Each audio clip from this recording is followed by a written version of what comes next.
Hey guys, Metal Driver here, bringing you another WWE Elite review. Today I'll be looking at the Legends Series 9, The Undertaker. Looking at the sides of the box, you see an image of The Undertaker on both sides. The back of the box features an image of The Undertaker, Titles 1, a memorable moment description, and the rest of the figures that are in this wave. The description states, "For over 30 years, Undertaker struck fear into the souls of his opponents. Perhaps none more so than Yokozuna. A monster of a man himself, Yoko tried to bury the dead man with his brutal bonsai drop, but to no avail. Undertaker battled the WWE Champion at Royal Rumble 1994, at a match Yokozuna feared more than anything. A casket match. Though the champion was victorious, Undertaker rose from the grave and returned at SummerSlam." Alright, now that we have looked at the box, let's go ahead and open this figure up and take a closer look at The Undertaker.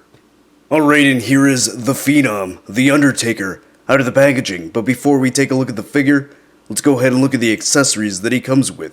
Alright, so the accessories that he comes with are interchangeable gripping hands, and his entrance gear, which includes his hat, his tie, his Phantom of the Opera mask, and a soft goods trench coat. Look at the hat, it is pretty much the same hat that we have received many times before with classic Undertaker. This one has the purple rim around the hat, and this is the previous version released with the Elite 23/Flashback series Undertaker, so same exact hat. Then look at his tie, it is a soft goods tie with this rubber band here that you can easily put on the figure. Now taking the figure out of the box, this was on it, and it was easy to take off. Now comparing that with the original purple tie, it is different. So as you can see, the new one is a bit more narrow, whereas the old one was wider, and it's kind of hard to tell on camera, but there is a slight difference in the tint of purple. Then looking at the mask, it is the same design, same scope work as the previous one. However, the only difference is that the new one has a different shade of white as the previous one. It's kind of hard to tell on camera, but there is a slight difference. Then the biggest difference with the accessories is that this one has a soft goods jacket, whereas the original one had this ugly plastic jacket, which I absolutely hate. So this soft goods one is a nice touch. Now it is different from the other Undertaker coats that we have received, because this one has actually I don't know exactly what kind of material this is, but it's not the typical pleather design that we have seen, which to me it's fine because it is accurate. Undertaker during this time in the early 90s did not have a leather coat. My only concern with this version of this jacket, or with this material, is that I don't know if this will have that rub-off effect that some of the jackets have had in recent releases, particularly with the Rick Rude figure. That one left this black residue, so I don't know if this one will do that. Hopefully not.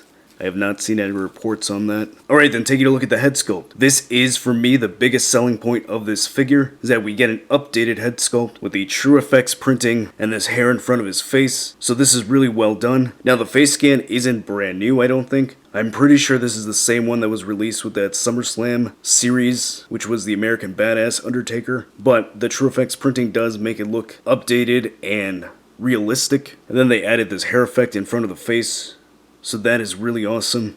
The lips look good, the beard looks good, the eyes are painted really well, so are the eyebrows. So comparing that with the original version, so this in my opinion looks miles better over this head sculpt. Now this version of The Undertaker was released in Series 23 and then re-released in a flashback series. So the head sculpts really are the only main difference with the figure itself.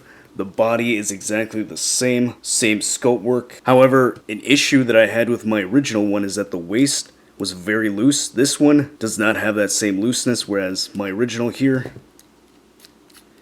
was very loose. And I even tried using some Pledge floor care to fix that issue, and it didn't really work. So I think this was an issue going on with this figure. It wasn't just mine, because I actually have two of these and both have the same loose waist. So I'm glad they fixed that with this figure here. Alright, then taking a look at the rest of the body, so the tattoos look really good. Good line work, no fuzziness, no major issues that I see anywhere. Same thing on this side.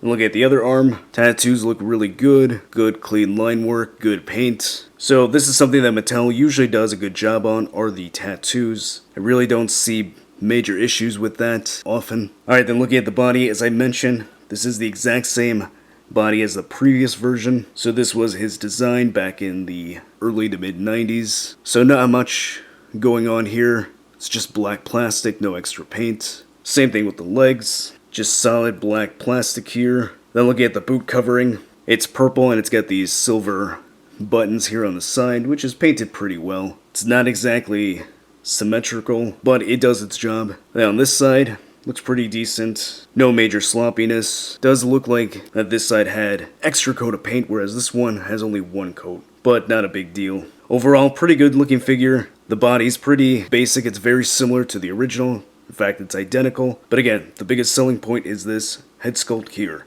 Alright then, going over the articulation. So the head's on a ball joint. It doesn't look high up at all. Can look slightly down, so the plastic of the hair does limit the range of motion. His head can turn side to side, and it can tilt pretty well. Shoulder has a hinge which allows it to go that high up. It can rotate all the way around. There's a bicep swivel, single jointed elbow, swivel, and hinge at the wrist. He has an ab crunch which allows him to go that far forward, which isn't really that far. He can go that far back, which is slightly better, so not a big range of motion there. He has a waist swivel, ball joints at the hips which allow the legs to go that far out. So this one's a bit stiff on mine. There we go. Legs can go that high up, which is pretty good. He has a thigh cut, double jointed knees. He has a cut at the top of the boot. Ankle has a hinge that allows it to go that high up. It's a bit stiff on mine.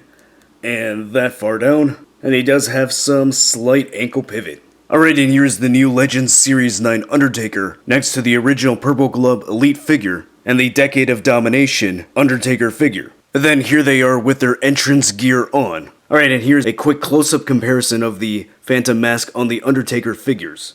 Alright, so what are my final thoughts on the new Legends Series 9 Undertaker figure? I absolutely love this figure. I think it's a great improvement over the original Series 23/Flashbacks re-release version. I love how he has a soft goods jacket. I love how he has interchangeable hands. And best of all, the head sculpt is really good. Now, I have said in the past that a head sculpt can make or break a figure.